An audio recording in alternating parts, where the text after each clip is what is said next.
Hello বন্ধুরা, সবাই কেমন আছো? আশা করি খুব খুব ভালো আছো। আমি পূজা চলে এসেছি একটা নতুন ভিডিও নিয়ে। আর একদম সকাল সকাল আজকে ব্লগটা শুরু করছি। ঘড়িতে বাজছে এখন প্রায় 6টা। আর সকাল সকাল আমরা বেরিয়ে পড়েছি, যাব আজকে আমরা তালসারি বিচে। আর তার সাথে যাব চন্দনেশ্বর শিব মন্দির, উদয়পুর, বেশ কিছু জায়গা আজ আমরা ঘুরতে বেরিয়েছি। মানে দীঘার আশেপাশে যে সাইট সিনগুলো আছে সেগুলোতেই আমরা বেরিয়েছি। আজকে আমাদের দীঘাতে সেকেন্ড ডে। আর ফার্স্ট ডে ব্লগ আমি অলরেডি তোমাদের সাথে আমার চ্যানেলে শেয়ার করেছি। ফার্স্ট ডেতে আমরা কি কি করেছি না করেছি। আর আজকে সেকেন্ড ডে। চলো আজকের দিনটা সারাদিন কিভাবে কাটাই সেটাই তোমাদের সাথে শেয়ার করব। ঘড়িতে বাজছে এখন সকাল 6টা। আর ভীষণ ঠান্ডা, যেহেতু একদম সকাল সকাল বেরিয়েছি তাই ঠান্ডাটাও বেশ লাগছিল। আর আমরা এখানে চলে এসেছি চন্দনেশ্বর শিব মন্দিরে। চলো তাহলে মন্দিরের ভেতরে ঢোকা যাক। 20 টাকা করে নাকি? 50 করে দাও, 50 করে প্রণামী সালামি দক্ষিণা সব মিলে 50 করে দাও।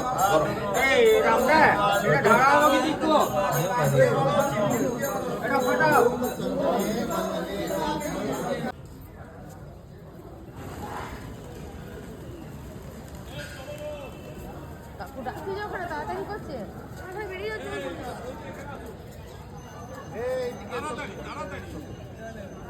আমাদের ঠাকুর দর্শন করা হয়ে গেছে। সকাল সকাল ঠাকুর দর্শন করে মনটা বেশ ভালো লাগছিল। আর যেহেতু অনেকটাই সকালে এসেছিলাম তাই মন্দিরটা একটু ফাঁকা ফাঁকাই ছিল, খুব বেশি ভিড় ছিল না। আর তারপর ওখান থেকে আমরা চলে এসেছি তালসারি বিচে। আর এখন ঘড়িতে বাজছে ওই 7টা সাড়ে 7টা মতো। আর এখানে এসেও কিন্তু দেখছিলাম বিচের ধারে প্রচুর মাছ বিক্রি হচ্ছিল। আর এই যে এখন আমরা যাব তালসারির বিচে। আর সকাল বেলায় সমুদ্রটা দেখতে কি যে সুন্দর লাগছিল কি বলবো। আর সূর্যটা একদম সমুদ্রের মাঝখানে উঠছিল সবে, মানে ভীষণ সুন্দর। পুরো মনে হচ্ছিল পুরো সিনারি কেউ যেন একদম মানে রং তুলি দিয়ে এঁকেছে আর কি, বিষয়টা এরকম একটা লাগছিল দেখতে। আর এখানে প্রচুর বোট রাখা ছিল, যার জন্য দেখো আরও সুন্দর লাগছিল জায়গাটা দেখতে। আর আমিও এই জায়গায় কখনো আসিনি, আমার দীঘাতে প্রথমবার। এর আগে আমি এসেছি মন্দারমণি এবং তাজপুরে, কিন্তু দীঘাতে কোনোদিন আসা হয়নি। তাই এই সমস্ত জায়গাও আমার কাছে নতুন। চলো তোমাদের সাথেও একটু শেয়ার করি সকালের সমুদ্রটা কেমন লাগছিল।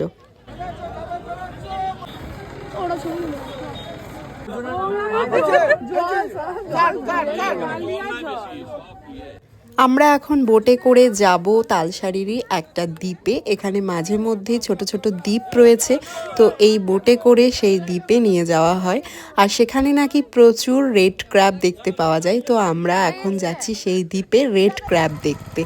আর ভীষণ সুন্দর লাগছে না চারিদিকটা? দেখো খুব মজা হচ্ছিল। আর মাঝে মধ্যে কিন্তু একটু ভয়ও লাগছিল এত জলের মধ্যে। তো যারা ওখানে ছিলেন তারা বলছিলেন যে কোনো ভয় নেই। আর চারিপাশটা একবার দেখো তোমরা, সত্যিই সিনারি মনে হচ্ছে কিনা একবার আমাকে বলো। এত সুন্দর লাগছিল না কি বলবো। একেই তো সকালবেলায়, তার উপর এরকম একটা সুন্দর সিনারির মতো একটা দৃশ্য। আর এখানে আমার দেওরের অবস্থা দেখো, সে এখন এই ঠান্ডা জলে হাত চোবাতে ব্যস্ত।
আমরা আমাদের গন্তব্যস্থলে পৌঁছে গেছি আর এসে জায়গাটা এত সুন্দর কি বলবো, মানে আমি তো আনন্দে আত্মহারা হয়ে এখানে নাচানাচি শুরু করে দিয়েছিলাম। আমি হয়তো বলে বোঝাতে পারবো না কতটা সুন্দর, যারা গেছো আশা করি তারা জানো যে জায়গাটা কতটা সুন্দর।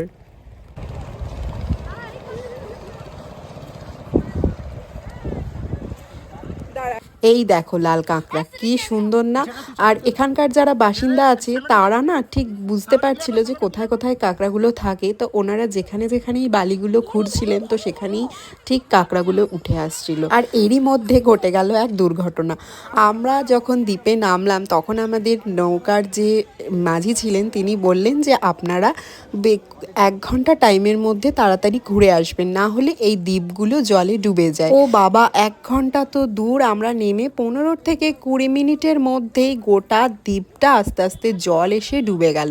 আর সে কি ভয়ানক কাণ্ড, আমরা তো অর্ধেক হাঁটুর জলে আবার তাড়াহুড়ো করে অর্ধেক ভিজে নৌকায় উঠলাম। তাই আর সেই সব ভিডিও তোমাদের সাথে শেয়ার করা হয়নি, খুব ভয় পেয়ে গেছিলাম। তো সেখান থেকে উঠে আমরা চলে এলাম। এবার আমরা চলে এসেছি উদয়পুর বিচে। আর এই জায়গাটাও সকালবেলায় বেশ সুন্দর লাগছিল। এখানে এসে আমরা বেশ কিছুক্ষণ এই উঁচু যে বসার জায়গাগুলো করা ছিল সেখানে আমরা বেশ কিছুক্ষণ সময় কাটালাম। আর তারপরে চলে এসেছি জলের ধারে। সমুদ্রে এসে পা ভেজাবো না সেটা তো হয় না, সমুদ্র অলরেডি টানতে থাকে আমাদেরকে। তো আমরা সবাই আর থাকতে না পেরে নেমে পড়েছি জলের মধ্যে।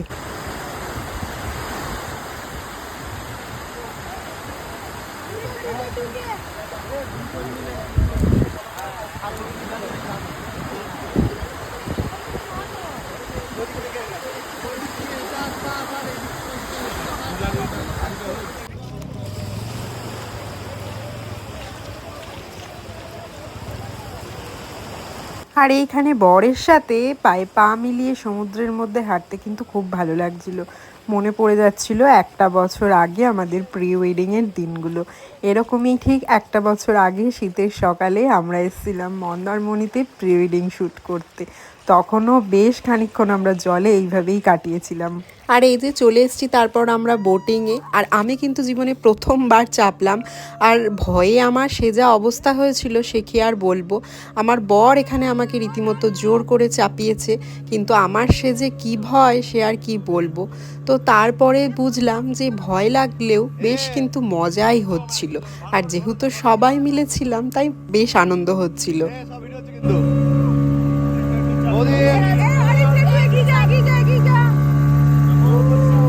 ও তো ভয়ে হাত ছাড়ছে না।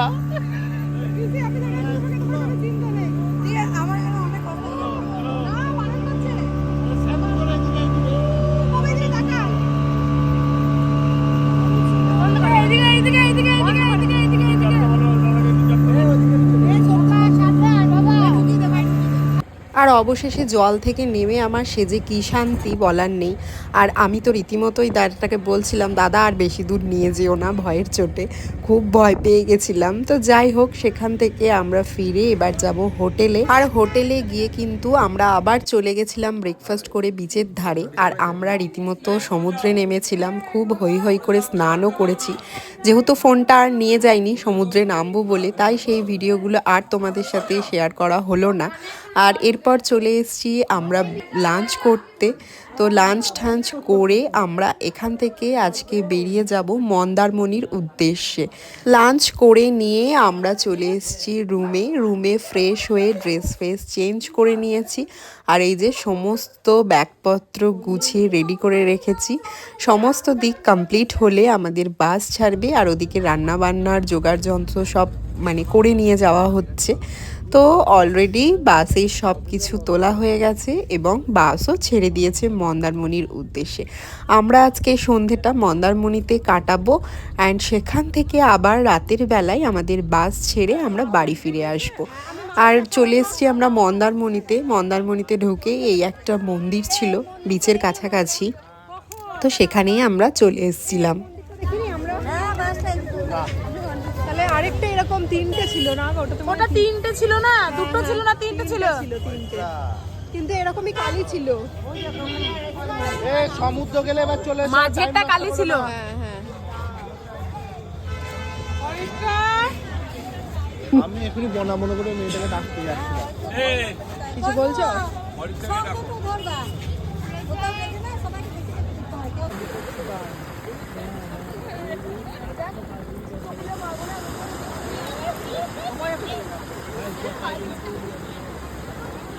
মন্দারমণির বিচে আমরা চলে এসেছি, কিন্তু এখানে আমার একটাই জিনিস খুব খারাপ লেগেছিল, মন্দারমণির বিচটা ভীষণ নোংরা ছিল। আমি জানি না মানুষজন কেন এরকম নোংরা করে রাখে সুন্দর ঘোরার জায়গাটাকে, সত্যিই জানা নেই। তোমরা আশা করি ভিডিওতে দেখেই বুঝতে পারছো যে কতটা নোংরা রয়েছে এখানে। একটা নাচ দেখা। ইনো খাবে? ইনো ইনো খাবো কেন আমি?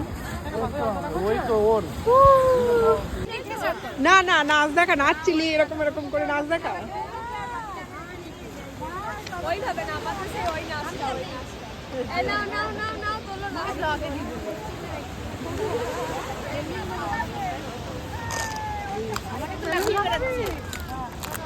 মডেলিং করে তোমার ভিডিও।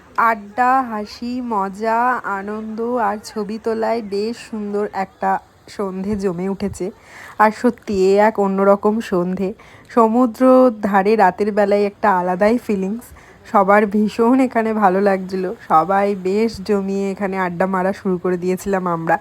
আর তারপর বিচের ধার থেকে উঠে এসে আমরা চলে এসেছি একটু চটপটা কিছু খেতে। আর এখানে বিক্রি হচ্ছিল স্প্রিং পটেটো, লঙ্কার চপ।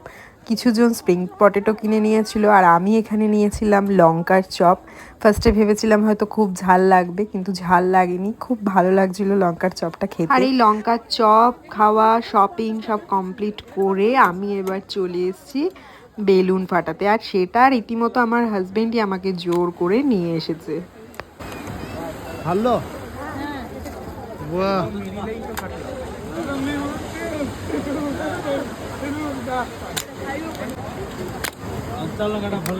ভালো। দুটো ফেটেছে। এই তো। বাহ, ছয় হয়েছে। আমি তো ভেবেছিলাম আমি একটাও বেলুন ফাটাতে পারবো না, কিন্তু অবশেষে আমি 5টার মধ্যে 4টে বেলুন ফাটাতে পেরেছি। এটাই আমার কাছে অনেক আনন্দের বিষয় ছিল। আর এইখানে সমুদ্রের ধারে দেখো কত কিছু খাবারের দোকান বসেছিল, প্রচুর কিছু বসেছিল। আর আমরা যে বিচটায় যেই জায়গাটায় ঘুরছিলাম একটু আগে তোমরা দেখেছিলে, দেখো সেই সমস্ত জায়গা কিছুক্ষণের মধ্যে জল এসে একদম ভরে গেল। জলটা একদম সিঁড়িতে চলে আসছিল। আর কিছুক্ষণ আগেই আমরা এই জায়গা দিয়েই হাঁটছিলাম, মানে কতটা জলটা চলে আসে জোয়ারের সময়। তো মানে আমি নিজেই দেখে একটু পরে অবাক হয়ে গেছি যে জায়গাটা পুরোটাই ডুবে গেল কিছুক্ষণের মধ্যে।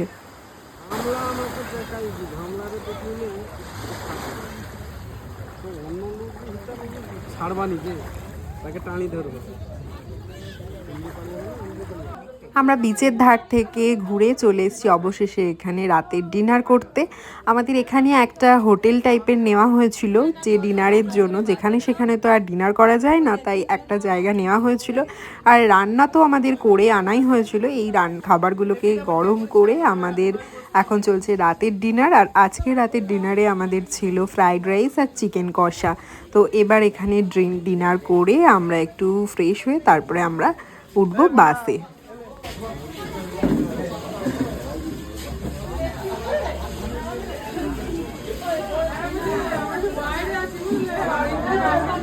চলো তাহলে বাসে উঠি, ফেরা যাক নিজের নিজের ঠিকানায়, নিজের নিজের গন্তব্যস্থলে।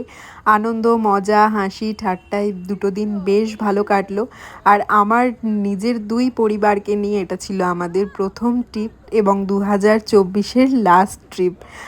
খুব ভালো লাগলো, দুটো পরিবারকে নিয়ে প্রথম ঘুরতে এলাম কোথাও।